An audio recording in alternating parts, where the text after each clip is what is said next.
talk about how to build a social media strategy that you'll actually stick with. Now, here's the thing. A lot of us are in what we call a social media situationship, okay? Maybe we kind of love it, but it feels a little bit like a toxic lover. It's like reeling us in with all those notifications. Like the latest one is Instagram keeps telling us 90% of people are engaging with this post and come back over to our app. And it feels a little bit like, but I have other things to do. And so I wanted to address some of this situationship feelings because yes, social media is amazing for business owners, but as an individual and as a person, it can feel a little overwhelming. And some of the common roadblocks I see happen on social media are things like we're overwhelmed with all of the options. There's so many apps out there. We feel this sense of dread when there's another social media notification that happens. We feel like we are not inspired to post when it's actually time to post the thing.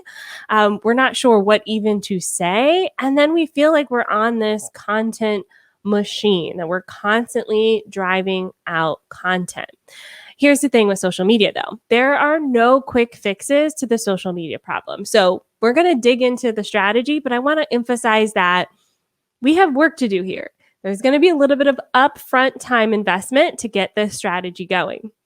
We're going to commit to consistency. So consistently posting on social media without feeling like you're on this content machine. And we're going to dedicate ourselves to marketing our business. Okay. And the first thing we're going to do is decide on our internet home. And I'm a huge believer of focusing on one platform for the next 90 days. I personally like starting with choosing a platform that you enjoy. If I said, you have to be on LinkedIn, but you said, I don't know, I don't like LinkedIn.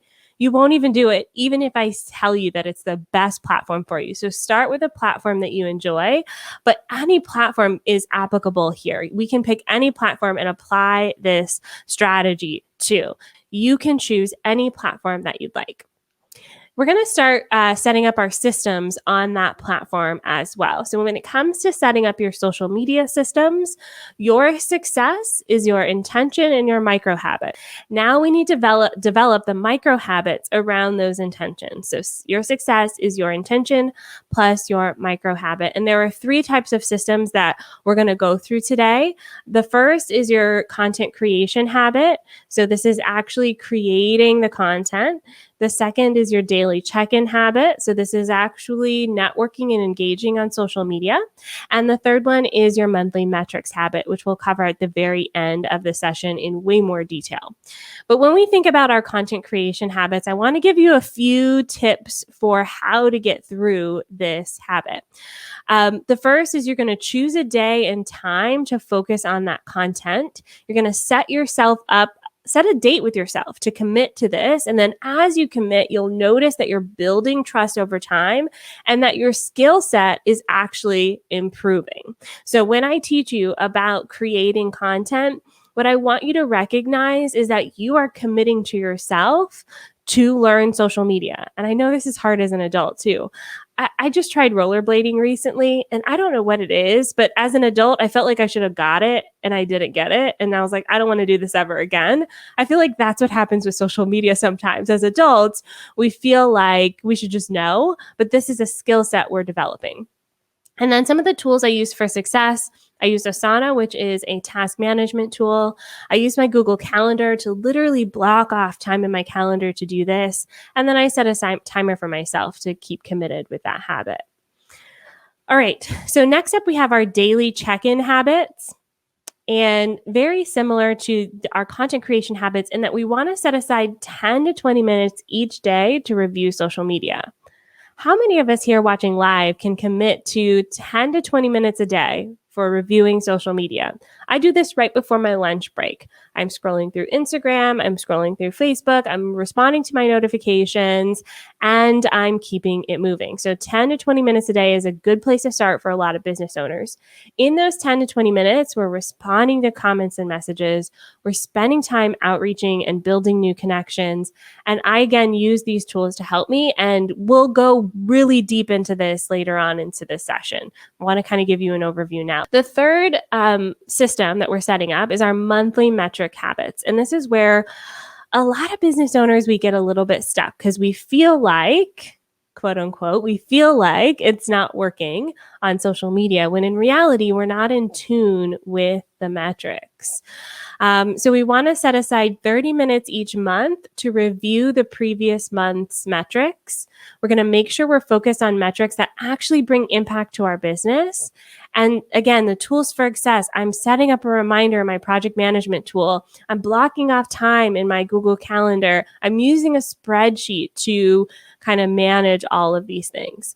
And one of the biggest questions I get about this is, I wish I could only spend 20 minutes a day on all of this, because sometimes it's hard.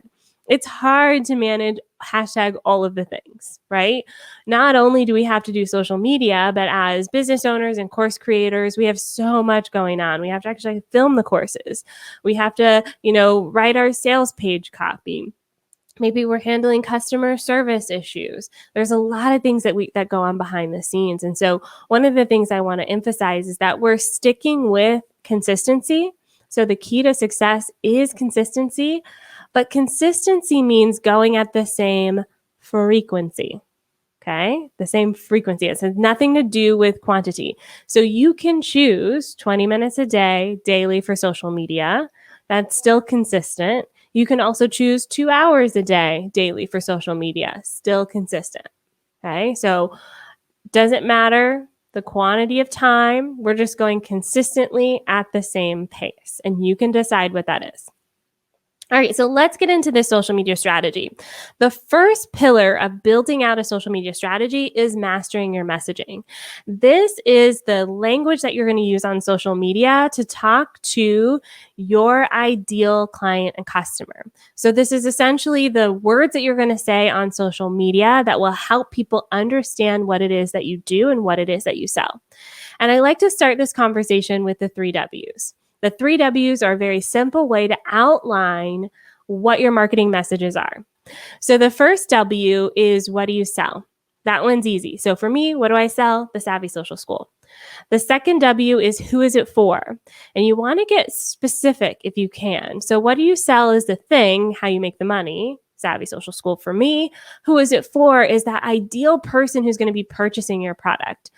So for me, it's online business owners, not necessarily someone who has a local business, not necessarily someone who speaks to a smaller audience. Typically, it's online business owners who want to build larger audiences. Okay, very specific. And then the why doesn't matter. The why doesn't matter. And when we're talking about this third W, the why doesn't matter, we're really focusing on the feelings here.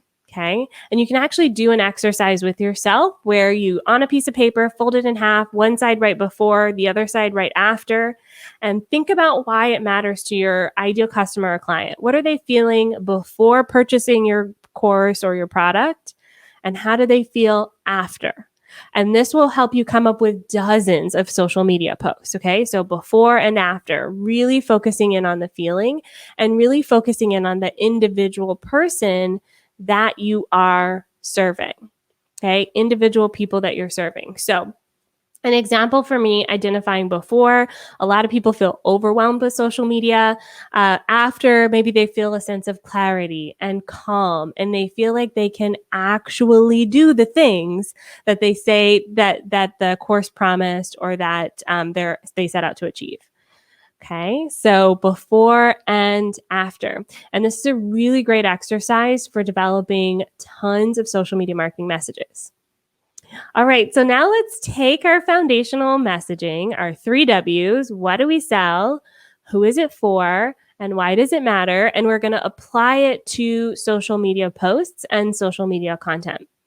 And this is where we start building out our authority. So we've got our 3 W's. What do you sell? Who is it for? Why does it matter? And we're applying it to our social media work. And we're going to create a social media content strategy.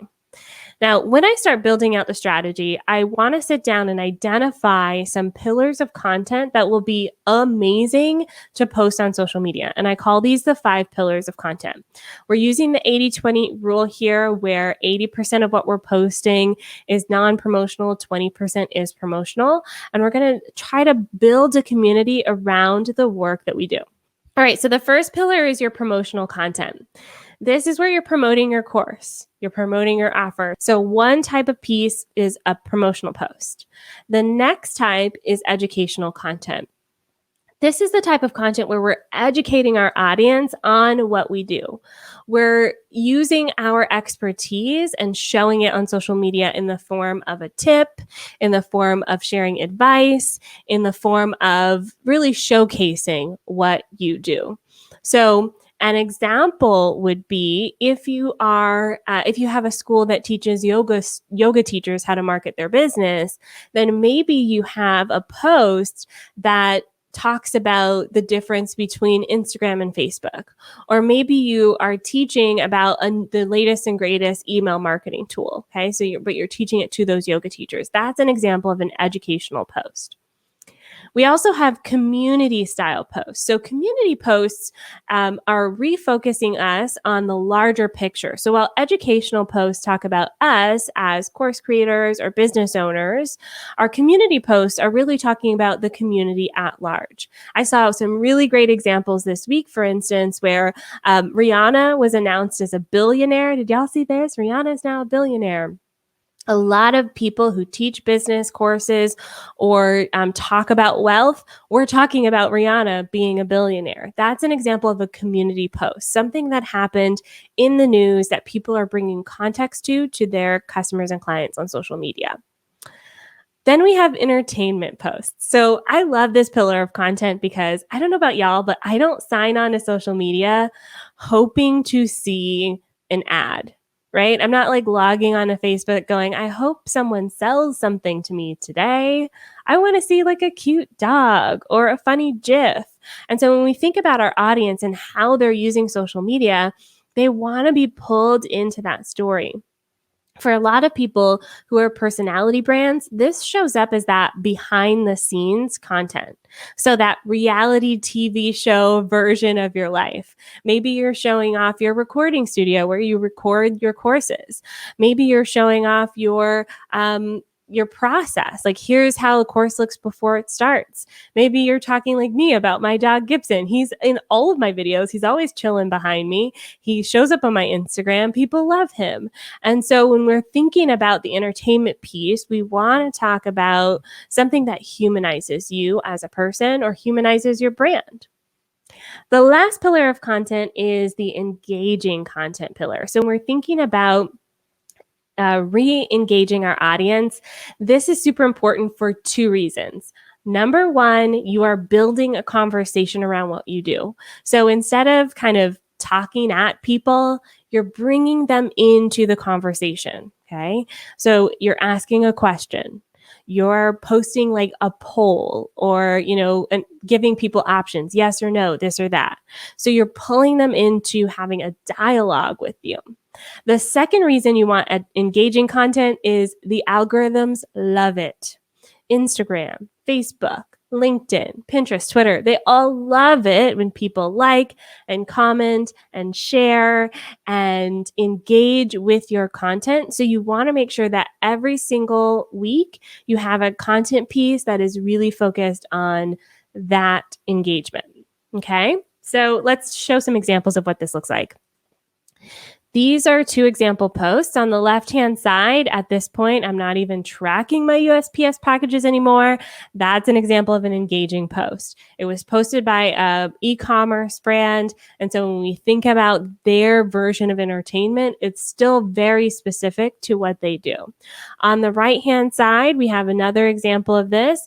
It's more serious. So this is from one of my past clients, the Life Coach School. When we think about the courses and programs that they sell, they're all about life coaching. And so to have a quote like this, their audience is going to like and comment and share this until the end of time. Okay, let's look at two more examples. Left-hand side here is an example of an educational post. This is for the Performer's Mindset, which is a company that teaches actors how to show up for their auditions. And it's using coaching. So we've got a growth mindset and a fixed mindset. And they use this kind of graphic to talk about what these two things meant. And the comments on this post, it was one of our most commented posts because it really showed the difference that this company makes in the world. On the right-hand side, we have another example of something where people were super engaged with it. What do you enjoy most about podcasting? This is from one of our clients. She podcasts. An open-ended question. It doesn't have to be hard. It can be very simple. Ask the question and you'll be surprised by how many people comment and engage with that post. Last example here, we've got 2 examples of promotional content. So on the left-hand side, we have someone sharing their client story. This is a really great way to promote your course or your product, is to use testimonials from people who really found value out of the thing that you do. And then on the right-hand side, we have someone talking about their lead magnet. So really sharing the work that they do as a way to get people to take that next step with them. All right. Okay, let's talk a little bit about actually creating these posts. So now that we have the ideas and the pillars down, I want to talk about creating the posts, first starting with writing social media copy, because we kind of fall into 2 camps. Some of us don't mind writing, but we're not great at graphics. Some of us are great at graphic design, but when it comes to writing, forget it. So whether you're in either camp, I want to help you out today. And we're going to use a formula for writing promotional copy. So this is that promotional caption. I call it the ABCs of writing the caption. This is gold. Y'all want to write this down because every time you write a caption, you're going to want to use this formula. So the first part of this formula is the attention. We're going to grab their attention in some way. And if we think about social feeds like Instagram or Facebook and LinkedIn, the first line you see, but the rest you have to click like a read more or a see more option to like actually read the whole caption. So what are you going to say in that first line where someone goes, I want to learn more about this, right? That's how you're going to pull them in. Next up, we have our benefit statement. So you're grabbing their attention in some way. Then we're listing out the benefits. And hint, when we talked about our 3 W's, what do you sell? Who is it for? Why does it matter? That why does it matter? Full of benefits, okay? Why do people want this? What's in it for them? And the last one is the C, the call to action. So we really want to make it crystal clear what we need people to do on social media. So if it's linking to something, you're putting the link. If they need to go listen to something like a podcast, you're telling them how to find it very specifically. Do not make assumptions here. Social media moves very quickly. People are scrolling very quickly. Make it easy and frictionless for the person reading this post to take action. So I made an example of this. This is an example of a promotional caption. I made up this business, so I wouldn't go to this website. I don't know what it is, but the first part is our attention-grabbing statement. Are you looking for the best care for your pup while you're out of town? I'm a dog person. If I've been struggled looking for kennels and things for my dogs, if I saw this, I would definitely click read more on this post. Okay. So here at Doggos United, we treat your pup like family. On each visit, your fur babies will receive. And then we have our benefits. Their own comfy spot on the couch, a Kong full of their favorite treats. I have to be careful, I can't say the T word. Snuggles from the staff, a daily stroll, I will say, because I've got dogs in the room. Use our easy online booking portal to book your dog's next stay with us. Okay, so this is an example of the benefits there in the middle, and I used cute little dog emojis. And then at the end, we have our call to action, and we made it very clear about the next step. Okay, very clear about the next step. All right, so that's how you write a caption. Now let's talk about putting this together into a plan. That's something that we can repeat time and time and time again. So we all talked about time. We talked about our systems. We're going to create the posting plan. One thing I highly recommend is giving yourself a time limit, spending 1 hour a week planning, designing, and writing all of your social media posts. Okay, so 1 hour a week on this. And some of those first couple of weeks, you may only get through 1 or 2 content pillars. That's fine. We're adults. We're learning. We will get through this. You will get faster the more you do it. So you want to assign a theme to each day. Okay, so assign 1 theme to each day. You're going to assign a design to each theme. And I like to use Canva for this. Y'all know what Canva is? Canva.com. Canva is amazing for this. They've got a million templates. You just pop in your own branding, super, super easy. Even if you have something that is like a very specific style to your photography, that's what you're assigning. Yes, Canva is amazing. And then you're going to plug in that specific post content. Okay. So I want to show an example of how I do this in Airtable. And let me just pull this up for you. Okay. So in Airtable, I lay out my content using themes. So here's an example of this. Let's say Monday, every Monday, I'm going to do a Motivation Monday. I've got 2 different templates here from Canva. It'll pretty much look the same. So I know if it's a Monday, I'm going to write some motivational content, and I've kind of outlined it. 8 a.m., Facebook and Instagram, that's what I'm doing. So you want to sit down and decide what this looks like for you, and then repeat time and time again. And these are Canva templates, right? Here's another example. Ask a question. Every Tuesday, I'm going to ask a question, trying to get engagement. I'm going to post it at 12 o'clock, Facebook and Twitter. You can decide to do these 2 things, okay? You can decide how this works for you. I just wanted to show you one example of what this looks like. Sweet. All right. How we're tracking? We're doing good. All right. Let me go back to my slides here. So we talked about building out your messaging. We talked about creating your content. Now I want to move on to the 3rd pillar, which is your impact. And this is actually where I want business owners to spend most of your time as a business owner, as a content creator. Really, it doesn't matter how much content we create. If no one sees it, then we're just going to keep creating content. And this is where that content hamster wheel feeling comes from, right? Is when we have to keep creating content and we feel like no one's seeing it and we feel like we're not getting anywhere. So when we're thinking about impact, it's how many people are we reaching with our content?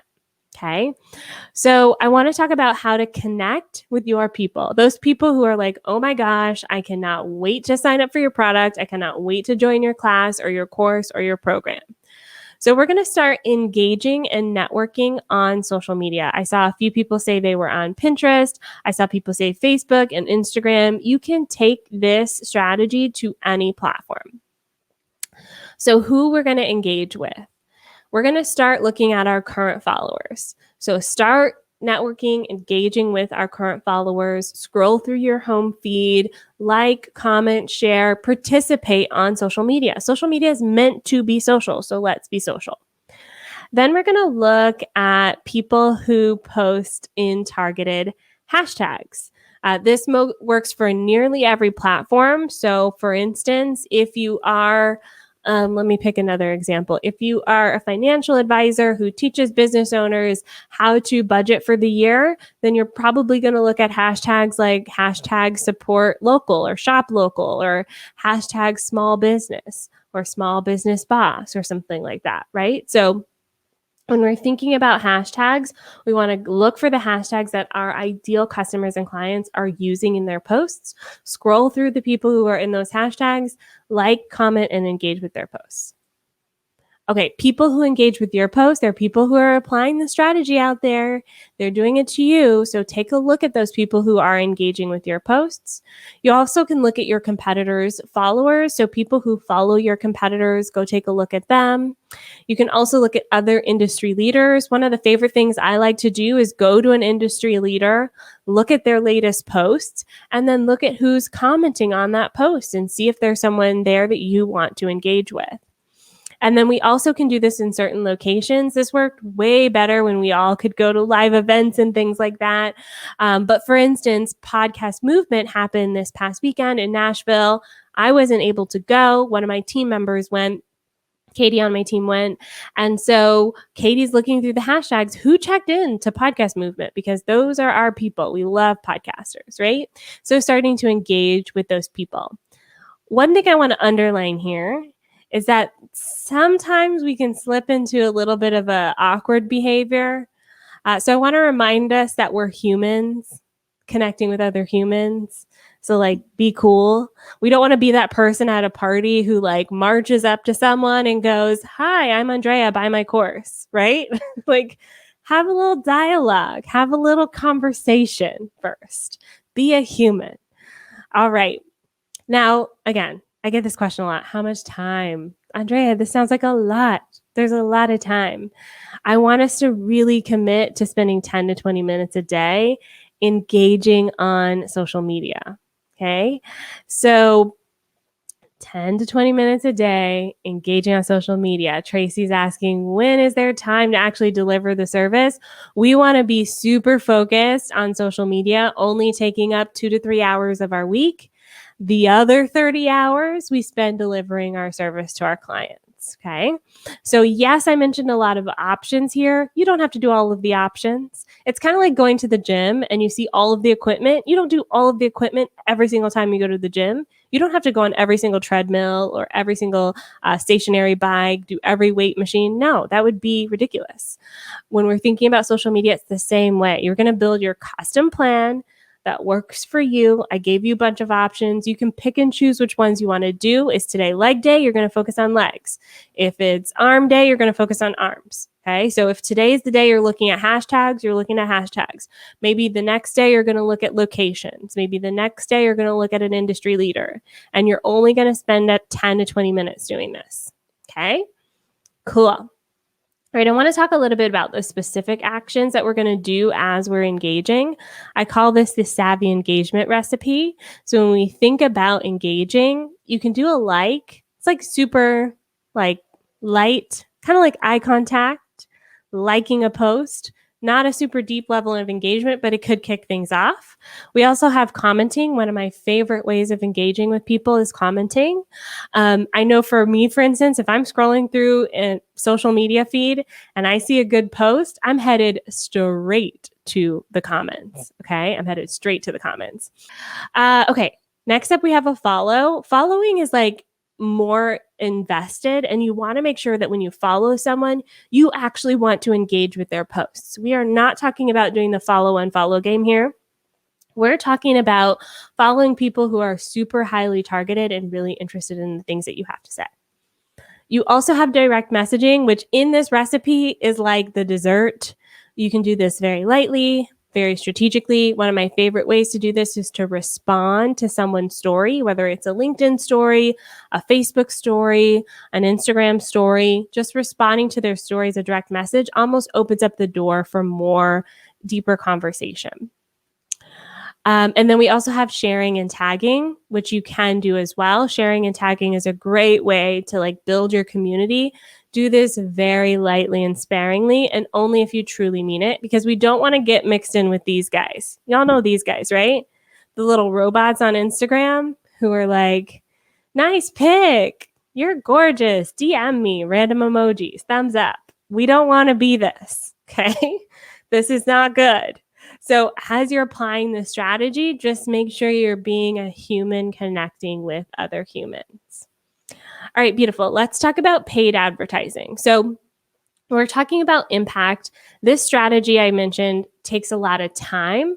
So if you have that 20 minutes a day, this is a great strategy for you. If you want to go further faster, we're going to start looking into paid advertising. Now, I do want to say paid advertising is like the fuel to the fire. You got to have a fire first. Okay. So if things aren't working for you on social media, I highly recommend figuring out what that is organically first. So that means not paying and not giving Facebook your money yet till you figure out what works. Then you can start paying, unless you have money burn, and then you can burn it to figure out what works. Okay. So it just kind of depends on where you are. Okay. Here's some things to consider as you're diving into paid advertising strategies. You want to understand your buyer's journey, the customer journey. So if someone discovers you today, what steps does it take for them to go into your course? So for me, for instance, for the Savvy Social School, typically someone either sees me on social media, they hear me speak on a podcast, hear me speak an event like this, maybe they sign up for one of my lead magnets, but it typically takes them 2 to 3 months before they actually join the school. You got to know these things before you start running paid ads, or else you're going to be very disappointed with the ads. There's not a lot of people who see an ad and just buy something right away. I mean, think about how many times you've done that. You've seen one ad, do you buy it? No, you typically do your research and wait around a little bit. For me, also, the podcast is huge. A lot of people listen to the podcast first. So if I'm looking at my buyer's journey, I want to get people listening to the podcast. So you've got to understand that, or else you're just giving these social platforms your money. You also want to understand that social media ads are an interruption. They're literally interrupting the feed. So design your ads accordingly. And I've actually seen some really interesting TikTok ads that look like TikToks. So I think that there's going to be a shift in the ad space because of that. Be prepared to spend some money on testing. When we have clients who are in similar industries, have similar lead magnets, we do similar strategies, we get different results. So it doesn't matter, even if you have a strategy, you've got to test it out first. And then this really works best if you're still doing organic posting, you're still doing organic outreach. That means you're still kind of networking and encouraging your community. And then create advertisements native to the platform, which kind of ties into the ads are interruptive. So make sure they kind of look like they're supposed to belong there in the feed. Now, one of the other things you can do to grow your impact is to use trending features. Okay, to use trending features. So when we think about how we want to grow, all of the algorithms kind of value trending features. So trending feature is essentially the newest features on a social media platform. Instagram Reels, for example, trending feature. YouTube Shorts, for example, trending feature. Pinterest Idea Pens, trending feature. These are all the new things on social media. And so most of the platforms give a lot of weight to these trending features in the algorithm. So Debbie's question actually answers this. If you're posting and running this strategy and you're still not seeing results, you need to try some of the trending features. Okay. Get your content in the top of the feed by using the things that that platform wants you to use. Okay. But here's how you know when you need trending features. You've got to establish the basics first. So you want to make sure that you have spent at least 90 days getting comfortable on social media. That means 90 days of posting, 90 days of engaging and networking and using the app. And then you want to start using some of these newer and trending features. And then you can see how you can take existing content and apply it to the new feature. So even if you've got content in the past that maybe didn't do well, or maybe it did, then you're going to recreate it as part of the trending features. Okay. All right, let's talk about managing the community a little bit. This answers your question a little bit, Tracy, because we're going to dive into this as well. But when we talk about managing our community, the value of the community is everything on social media. It doesn't matter how much you post, you really have to tap into your community and create a safe space for that community. So some suggestions I have, understand your company values. Social media is a reflection of your company. If it's not something you're talking about internally, don't say it on social media. We saw this a lot in the past couple of years in recent history. A lot of brands making statements about things. You don't have to do that. If it's not part of your company values, don't worry about it. Your social media reflects your company, and the right people will appreciate that. Share your values consistently, and not only when there's an event that happens. We also see this on social media. Something happens in the news and people scramble to make a statement. If you consistently talk about your company values, you don't have to worry about this. And then have a method for encouraging feedback and open conversation. And especially if it's offline, a lot of my clients who have a very dynamic group and a very vocal group, we're creating feedback forms. We're directing them to our customer support. We want to hear from you, but we don't want to get attacked on social media, right? So we're creating that space. And be willing to regularly examine your marketing approach. The forms also really help because you'll be able to see with data which pieces of feedback are just one person complaining and which feedback is, no, your community is trying to tell you something, right? So you can be really streamlined about this process. I want to share a few examples as well for those of you who want to be more socially conscious and be open to your community. I'm just going to put a few examples up on the screen, changing your wording, just being more aware of what the larger social economic landscape is. Okay. And you can screenshot this if you want and take a look later or watch the replay. All right. Last thing or two more things that I want to cover before we open up for Q&A.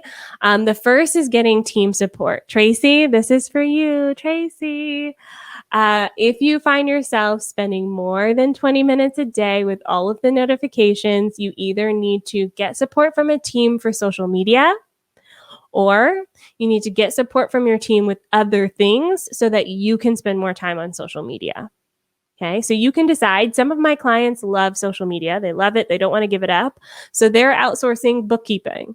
They're outsourcing writing a sales page. They're outsourcing customer service. Some of us, me included, who I love social media, but like I can't be on it all the time. I have my team in my inbox. 90% of the responses in my inbox on social media is a team member. Okay. So how do you know when you're ready to hire a team? You want to make sure that you understand the role that social media plays in your business growth. Okay. This is so important. I cannot emphasize this enough. If you don't know the impact that social media has on your business, you're going to feel like you're wasting your money hiring this out. But Tracy, I'm going to use you as an example. Tracy here is saying that she doesn't have time to respond to notifications. If you know that responding to notifications means your community feels more engaged, means when you have a launch, they're listening to you, which means you're selling more courses, okay? You know you need a team to respond to those notifications. You also need to understand your marketing messages. Those 3 W's, you're sending them to your team, right? Especially the why does it matter? They need to understand the transformation that your work brings. And then you also want to understand your own personal limitations with social media and your business growth. So for me personally, I check my social media once a day. I do this for work too. It can be a lot. I do not want to be on all the time. I'm very introverted. I get drained very easily. I'm probably going to go take a nap after this. And I just can't be on it all the time, even though it's my job. And so for me, I know that's my limitation. So I'm definitely getting support with that area of my business. Outsourcing social media is just like outsourcing any other role in your business.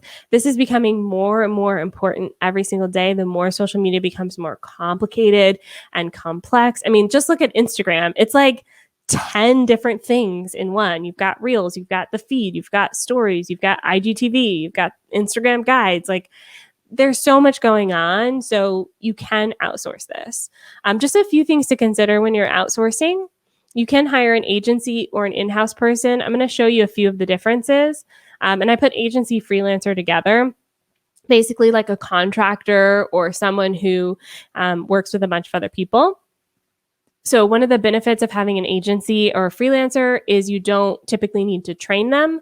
This is where a lot of business owners start because they already have a system in place. But the great thing about an in-house person is that you're co-creating the strategy and building systems together. Okay. With an agency as well, we're looking at that they have the process in place, but the in-house person, you're co-creating it. So I know for me with my agency, we do things very specifically. So if I have a client who wants to change that, I'm probably not going to be that flexible because we do it a very specific way. That's why it works. But if you need that customization, an in-house person is great. Agencies have other people who are able to support. In-house person, their business, 100% you. So agencies and freelancers typically have a lot of things going on. In-house person, they're all yours. There's a higher monetary investment with agencies and freelancers typically, but with an in-house person, there's a higher time investment. So you're probably going to have to train them, co-create it. Okay. So Tracy, I'm talking to you. This is what you're looking at, your decision here. Okay. All right. Last thing we're going to talk about today is measuring our success. This is my favorite topic. Because when we talk about impact and we talk about building and we talk about growing, a lot of reasons why we feel like it's not working is because we don't actually understand the numbers. We're not actually looking at the numbers. We just kind of feel like it's not working, right? All right, so here are a few types of numbers that you want to track, a few metrics that you want to keep your eyes on. The very top of this is community growth. This is kind of high level. How are things doing? Are communities growing? Okay, so we're talking about followers here, basically. Followers, page likes. On a platform like TikTok, I would almost say video views would go into this platform as well. So generally speaking, how is our community growing? And when we're looking at Pinterest, I would say your monthly impressions is this number. All right, we're next up looking at impact. So this is taking it a step deeper. When we think about impact, we're talking about impressions and reach. Okay, so I think Debbie was talking about how the posts don't really seem to be going as far.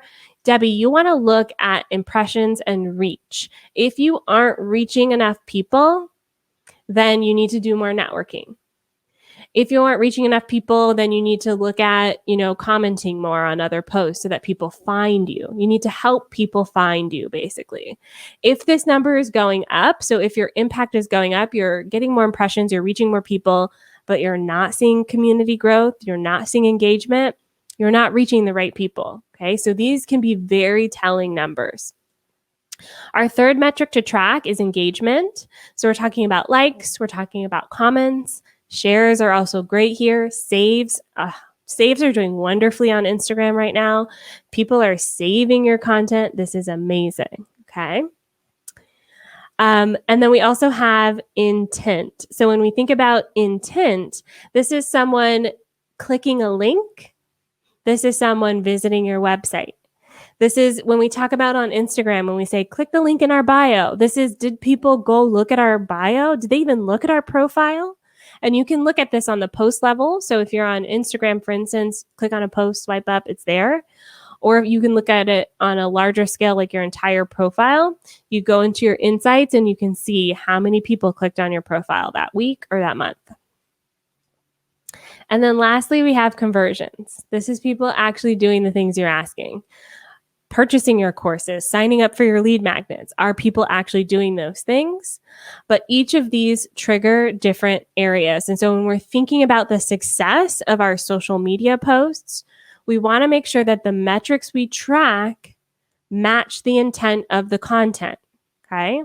So if we're saying sign up for my lead magnet, we should look to see if people signed up for the lead magnet. We're not looking for likes. We're not looking for comments. We didn't ask for that. We asked for the lead magnet. Okay.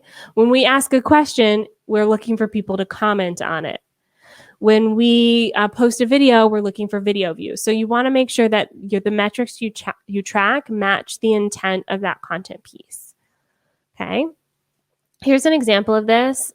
This is one of my past clients, Dr. Anna Kabeka. When we look at her video performance, Facebook's going to try to tell you 720 people watch this. But when you dig into the metrics, I'm looking at 1 minute views. I think this video was about 20 minutes long. So only 82 people watched at least a minute. This is the telling number for me. I don't care how many people watched for 3 seconds. That almost doesn't matter at this point, right? Here's one more example of on Instagram. You can look in your profile and see profile visits, website clicks. Okay, so this is from another one of my clients, Cara Lowenthal. When we look at the profile visits, this is when people actually went to look at the bio. So we said, click the link in the bio. Then they went and looked. 59 people did. And then 13 of those people actually clicked over to the website. So this will tell you if people are actually taking action on the things that you ask them to do. Okay? Beautiful. Thank you so much.